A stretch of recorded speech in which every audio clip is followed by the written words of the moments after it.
చేసుకోవచ్చు. నేను అన్నా, మరి మనం కూడా పెళ్లి చేసుకుందాం అన్నావు కదా, చేసుకుందామా అంటే, నువ్వేనా అమ్మాయివా, నీకేమైనా పిల్లలు పుడతారా, ఏం మాట్లాడుతున్నావు, పెళ్లి అంటావు ఏంటి, పెళ్లి ఉన్న నాలుగు ఉన్నాను, నువ్వు హ్యాపీ నేను హ్యాపీ అనేసరికల్లా నేను అది రిసీవ్ చేసుకోలేకపోయాను.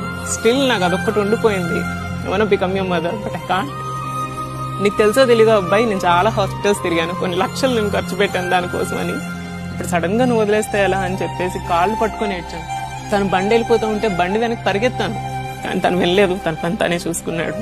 ఎనీవే నువ్వు హ్యాపీగా ఉన్నావు కదా, నీ హ్యాపీనెస్ నాకు కావాలి, నాకు నువ్వు తప్ప వేరే ప్రపంచం లేదు అని చెప్పేసి అంటే, నువ్వెందుకు ఇలా మాట్లాడుతున్నావు, నేను చెప్పాను కదా నాకు పెళ్లి అని చెప్పేసి, ఇప్పుడు నువ్వు మళ్ళీ ఇప్పుడు వచ్చి మళ్ళీ ఇదంతా అంటే నువ్వేమనుకుంటున్నావు, నువ్వు అసలు ఎవరో తెలుసా, నువ్వెవరో తెలుసా నీ గుచ్చి గుచ్చి గుచ్చి గుచ్చి గుచ్చి.